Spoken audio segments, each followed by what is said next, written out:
Madame, Monsieur, bonsoir. La presse de son pays le qualifiait alternativement de grand leader, de chef génial et bien aimé, de héros bienfaiteur du peuple ou encore de soleil de la Corée.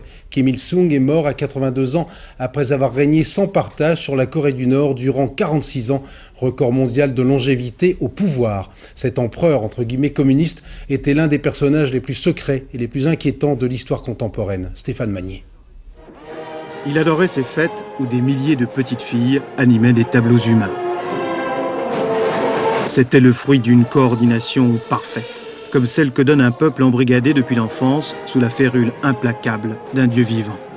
Kim Il-sung avait éradiqué toute opposition, jusqu'à l'ombre d'une contestation. Il poussait le culte de sa personnalité encore plus loin peut-être que son maître, Staline, qu'il avait mis en place en 1948. Kim Il-sung bâtit sa réputation en faisant la première guerre de l'après-guerre, celle de la conquête de la Corée du Sud par le Nord, jusqu'à ce que les Américains interviennent pour amener la frontière au 38e parallèle. Puis Kim Il-sung laissa lentement son pays glisser vers la pauvreté et l'isolement absolu, privilégiant l'armée et la bombe atomique sur la prospérité et la démocratie. Il contrôlait tout, l'information, l'école, les frontières, son peuple est le seul au monde à ne rien savoir de ce qui se passe ni chez lui, ni ailleurs. Il est aussi le seul au monde qui verra naître une monarchie communiste, puisque Kim Il-sung a choisi son propre fils pour lui succéder. On vient de le dire, Kim Il-sung a donc créé la première dynastie communiste au monde. Son fils, Kim Jong-il, à 50 ans, n'est jamais sorti de son pays et certains redoutent qu'il soit tenté pour préserver son pouvoir par une sorte de fuite en avant en relançant le chantage nucléaire mis en place par son père, Olivier Lerner. Derrière son papa, on le voyait souvent applaudir des deux mains Kim Junior. On va sans doute bientôt le voir à l'œuvre. Il dirigeait déjà le parti et l'armée sans pour autant faire l'unanimité. C'est bien pour ça qu'une certaine inquiétude règne depuis ce matin en Corée du Nord. Dans ce pays-là où on ne mange pas assez, où on ne parle pas, où tout est fermé, tout est désespéré. Alors c'est ça qui me fait peur. Alors certainement dans un mois ou dans 2 mois, on va avoir un peu plus clair, mais c'est 1 mois ou 2 mois ou 3 mois, ça sera extrêmement important.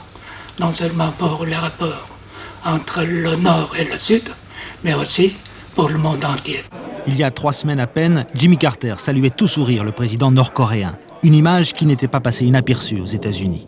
Carter, chargé d'obtenir un gel permanent du programme nucléaire nord-coréen, en échange de quoi il y aurait reconnaissance diplomatique et assistance économique. Il y a eu toutes les purges par lesquelles il a éliminé physiquement tous ses adversaires politiques et tout le régime qu'il a créé, qu'il a coupé du monde extérieur, qui a freiné complètement le développement du pays et qui a essayé de sauver son régime par tous les moyens, y compris donc actuellement par le chantage nucléaire.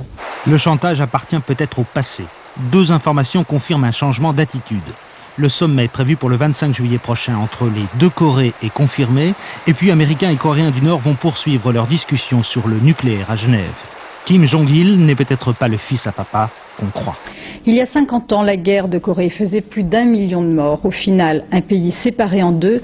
Pour mieux comprendre l'enjeu de ce premier sommet, retour sur une page d'histoire avec Régis Nussbaum.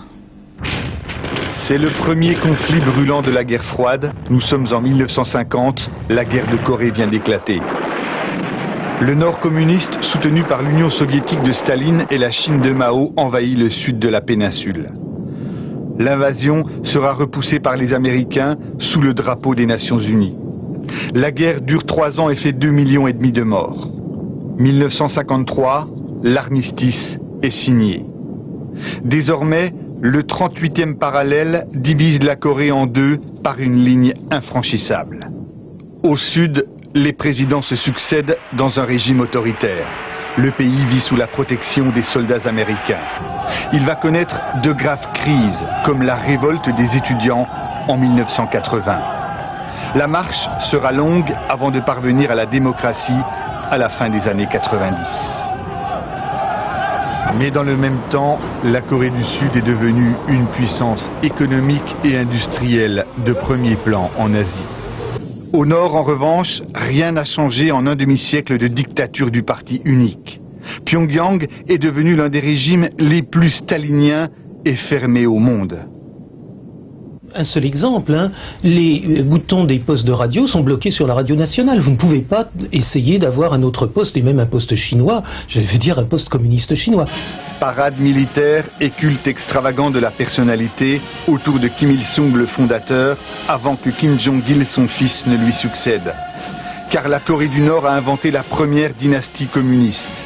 Mais avec la chute du communisme, Pyongyang a perdu ses derniers appuis et le régime est contraint à rencontrer pour la première fois les frères ennemis du Sud. Le fait que la Corée du Nord ait accepté ce sommet indique que la situation est particulièrement mauvaise et que la Corée du Nord accepte de courir un certain danger en se mettant à la table des négociations. La situation alimentaire est extrêmement mauvaise. Car si la Corée du Nord s'est lancée dans un programme nucléaire, elle connaît parallèlement une terrible famine. Près de 2 millions de personnes seraient déjà mortes de faim, principalement des enfants.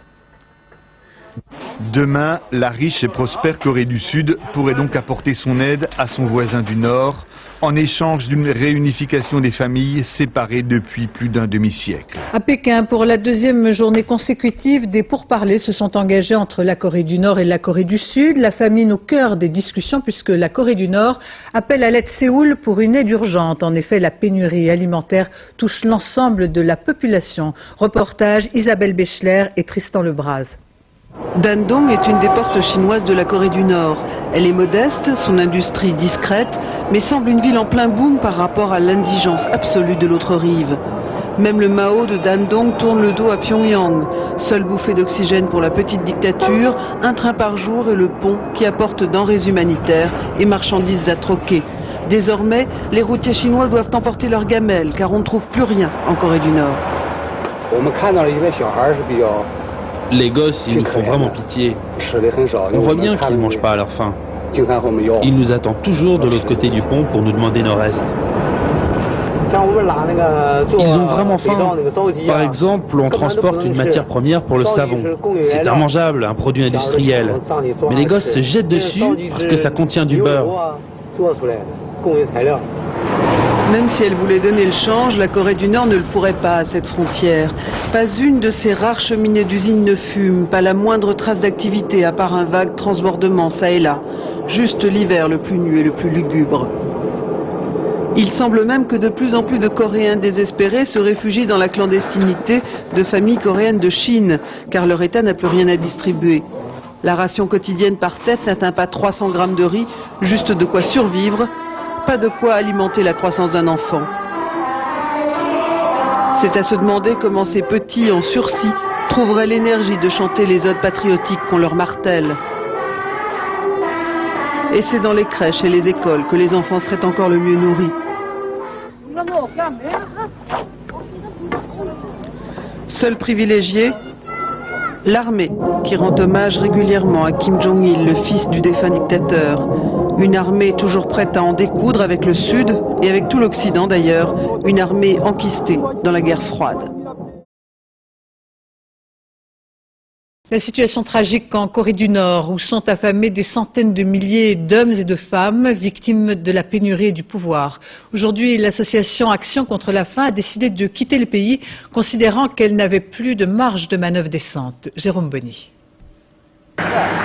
Hiver à nouveau très rude en Corée du Nord, avec pour les plus démunis un seul souci qui tourne à l'obsession, survivre. Loin du regard du monde, les paysans se nourrissent de grains de riz ou de maïs glanés dans les champs.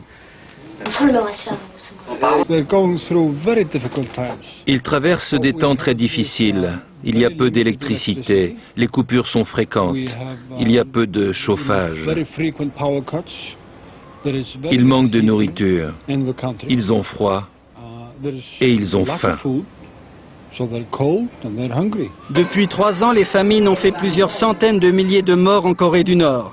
La maigreur des enfants, leurs lésions cutanées sont des signes évidents de malnutrition. Eux ont la chance d'être hospitalisés, mais dans des établissements sans chauffage ni médicaments. Aux cuisines, on prépare une mixture d'écorce d'arbres, d'herbes ou d'algues. Ça fait des pâtes qui remplissent l'estomac à défaut de vraiment nourrir.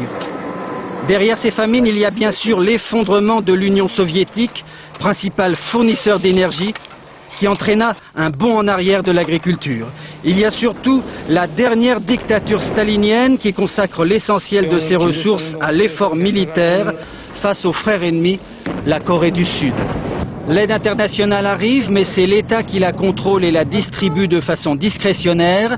Les organisations humanitaires n'ont pas leur mot à dire. Nous travaillons dans des crèches où les enfants étaient bien vêtus, bien nourris, en bonne santé, et tant mieux. Mais à la fois, nous voyons aussi dans les rues de la ville où nous travaillons les enfants sales, vêtus de haillons, vivant près de la gare. Et nous ne pouvions pas porter assistance à ces enfants-là. Et cela, c'était vraiment très regrettable. Nous avons essayé de proposer aux autorités un programme de soupe populaire pour à la fois contrôler notre aide et venir en aide aux populations les plus démunies. Malheureusement, ce programme a été refusé. Après 2 ans sur le terrain, Action contre la faim de guerre lasse quitte la Corée du Nord. Ces derniers mois, les tentatives des puissances occidentales pour rompre l'isolement du pays n'ont rien apporté à ceux qui en ont le plus besoin. L'émotion en Corée où des familles se sont retrouvées après plus de 50 ans de séparation. Une centaine de Nord-Coréens ont pu se rendre au sud, d'autres ont fait le chemin inverse. Nora Boubetra. Oh papa, si seulement maman pouvait encore être là, à tes côtés. Ils ne s'étaient pas vus depuis près de 50 ans. Ce matin à Séoul, entre eux, il n'y avait plus ni Corée du Sud, ni Corée du Nord, mais juste un fils qui retrouve un père âgé aujourd'hui de 91 ans. C'est sans doute le moment le plus fort et le plus symbolique de ce que les Coréens appellent la semaine de réconciliation. La rencontre de ces familles, la première depuis 15 ans, est l'une des mesures clés du rapprochement décidé en juin dernier lors du sommet historique entre les leaders des deux Corées. Retrouver ses proches, les embrasser, tous n'ont pas eu cette chance. Aujourd'hui, le centre de conférence de Séoul n'acceptait pas plus de 5 membres par famille. Kim est donc resté dehors pour apercevoir son frère. C'est mon frère! Je suis si contente de le voir. Je pleure parce que j'étais tellement contente. C'est comme si je rencontrais mon père et ma mère. Aujourd'hui, à Séoul comme à Pyongyang, les mêmes scènes d'émotion. Ici aussi, c'est une centaine de Sud-Coréens qui ont fait le voyage pour une rencontre qui ne durera que 4 jours. 4 jours pour rattraper près d'un demi-siècle de séparation. Un premier pas qui devrait normalement être suivi d'autres. Plus de 7,5 millions de Sud-Coréens ont des parents au nord.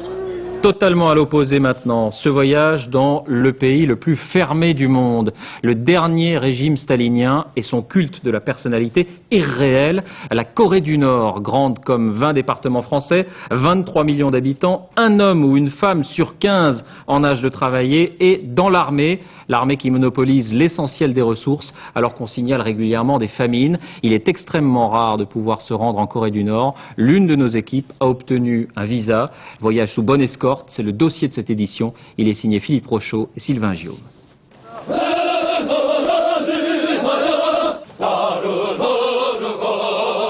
Un spectacle quotidien dans les rues de Pyongyang, le retour du soir d'un détachement de l'armée nord-coréenne. Une armée d'1 million d'hommes, toujours mobilisée face aux États-Unis, qui soutiennent la Corée du Sud avec 35 000 soldats. Passage obligé devant la statue géante de Kim Il-sung, le fondateur de la République communiste de Corée du Nord. Il a conduit son pays pendant la guerre contre le Sud et les Américains en 1950. 8 ans après sa mort, il est toujours vénéré comme un père, un dieu. Son culte permet de justifier la mobilisation du dernier régime stalinien de la planète face aux États-Unis. La Corée du Nord accepte rarement la présence de journalistes étrangers, mais quand on vient ici, les autorités nous empêchent le contact avec la population.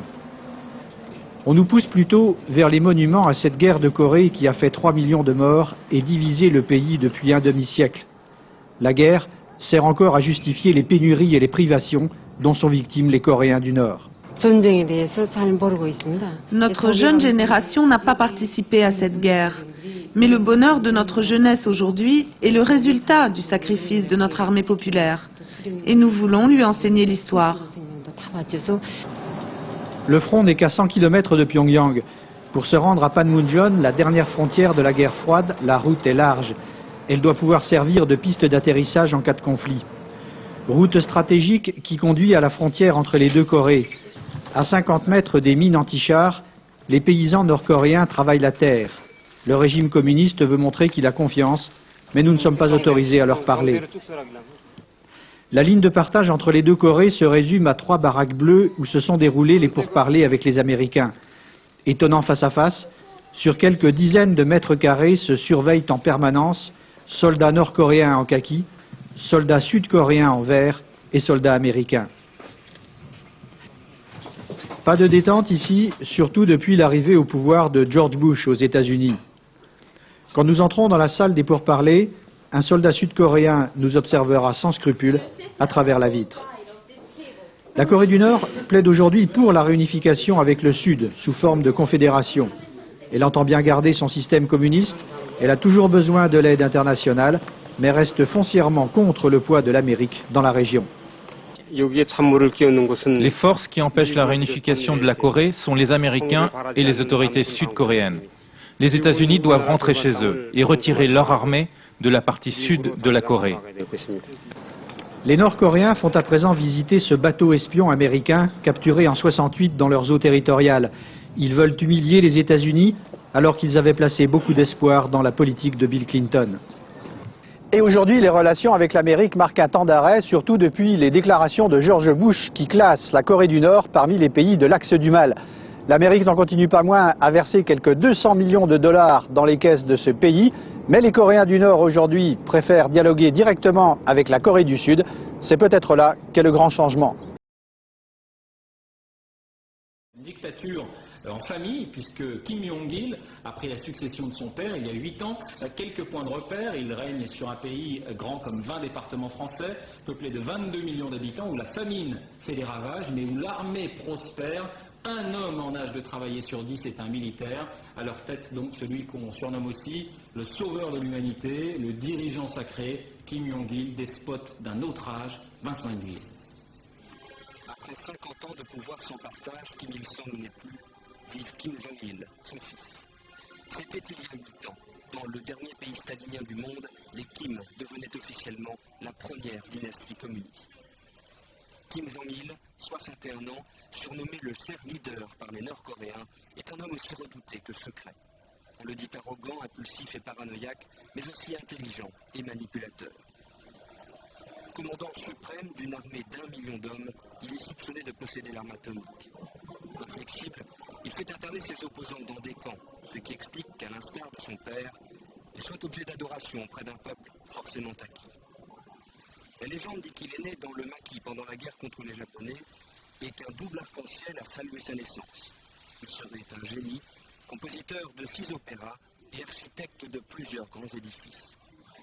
C'est en tout cas un homme d'État qui a peur de l'étranger et de l'avion. À bord de son train blindé, il n'a visité que 2 pays, la Russie et la Chine. Mais ces derniers temps, Kim Jong-il a entrouvert ses portes. On a ainsi vu trinquer avec Madeleine Albright et surtout serré la main du président sud-coréen en juin 2000.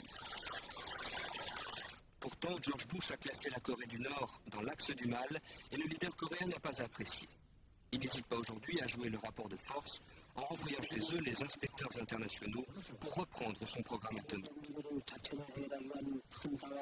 Comme dans les spectacles qu'il offre à ses rares visiteurs, Kim Jong-il veut montrer de la Corée du Nord l'image faussée d'un pays qui n'a besoin de personne, même si son peuple continue d'endurer la famine. Il a aussi été question d'un autre État voyou, entre guillemets, pour reprendre une terminologie américaine, la Corée du Nord, qui elle aussi veut maîtriser le nucléaire. Eh bien, le Japon et l'Australie ont décidé de prendre des sanctions financières. La Corée du Nord, dernière dictature stalinienne, accueille les étrangers au compte-gouttes. Notre envoyé spécial a pu suivre un enseignant français là-bas. Des images rares. Reportage Christian Autin.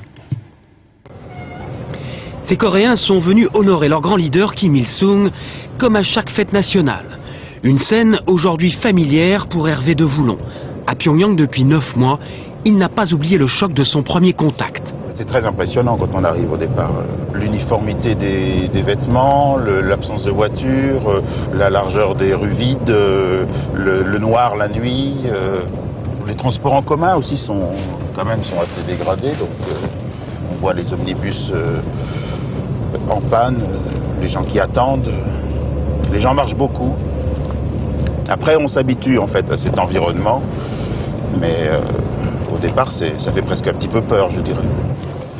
3 fois par semaine, l'unique professeur de français en Corée du Nord donne ses cours au lycée des langues étrangères.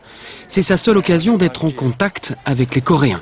Le reste du temps, il vit seul dans un quartier réservé aux étrangers. Bonjour les jeunes. Bonjour, bonjour, asseyez-vous. Sous le regard de Kim Il-sung et de son fils, Kim Jong-il, début de la classe. Aujourd'hui, sujet d'étude, Paris-Plage. Pour cette 5e édition de Paris-Plage, la capitale a mis en œuvre.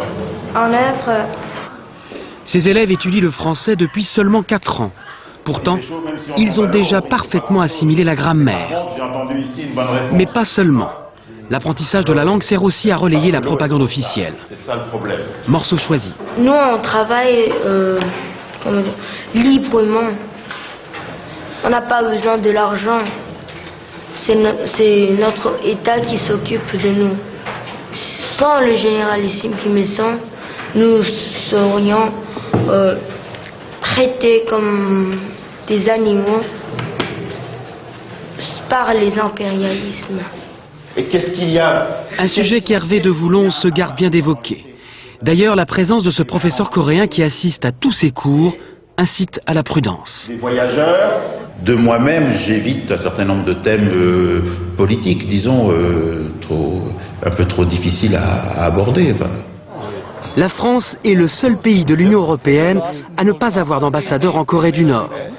Alors l'arrivée de ce Français suscite l'espoir d'une normalisation ici à Pyongyang. En 25 ans, le nombre de jeunes nord-coréens étudiant le français a été divisé par 6. Un déclin qui s'explique sans doute par l'absence de relations diplomatiques entre la République populaire démocratique de Corée et la France.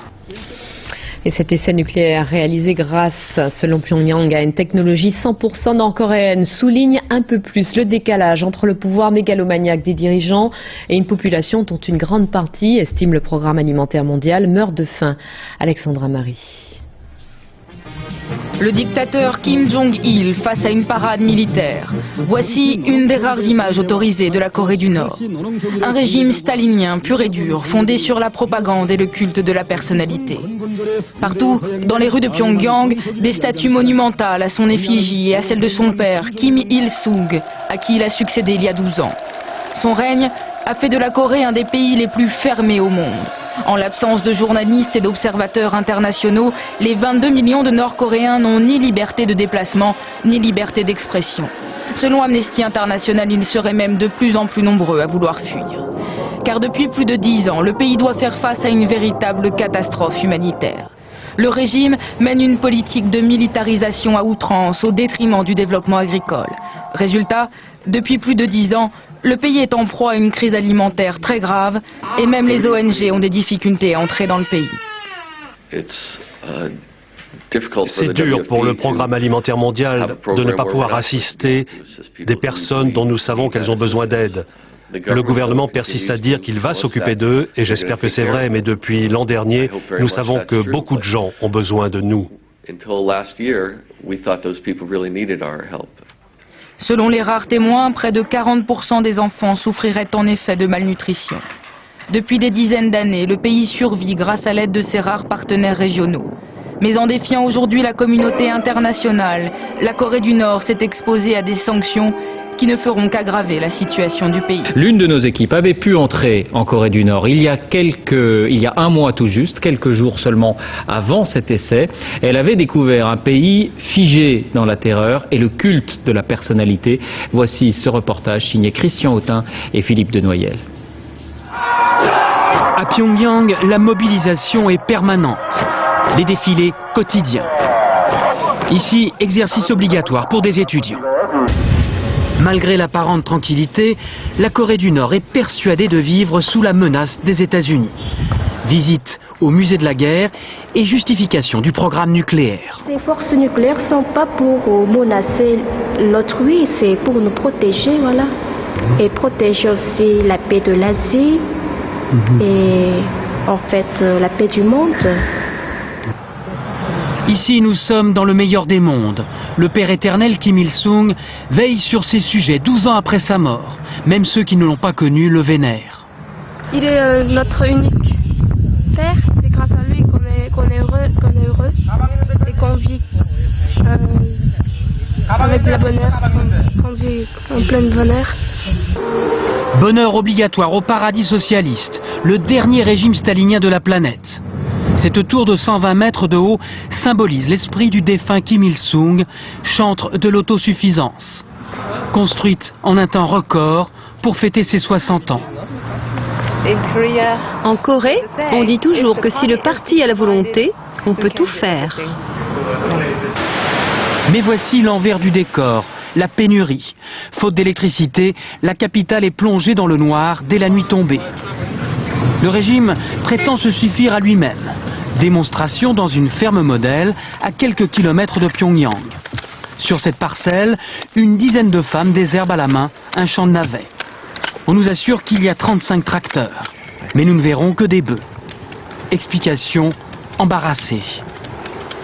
On a bien des tracteurs, mais toutes nos machines ont été envoyées sur d'autres exploitations qui en avaient besoin. Alors en attendant, on doit désherber à la main. Seule certitude, le pays dépend de l'aide internationale pour se nourrir. Avec les nouvelles sanctions, la situation risque de s'aggraver. Le principal pays donateur, la Corée du Sud, vient d'annoncer la réduction de son aide. Malgré les mises en garde, la Corée du Nord a lancé sa fusée officiellement pour mettre en orbite ce petit satellite. Un prétexte pour masquer un essai de missile capable d'atteindre l'Alaska. Le premier étage de la fusée s'est abîmé en mer du Japon, le deuxième dans l'océan Pacifique après avoir survolé l'archipel, le troisième étage est tombé dans l'océan lui aussi un peu plus tard. Le lancement a été raté, mais la provocation réussie. Réaction immédiate de celui à qui ce défi est adressé en tout premier, le président américain.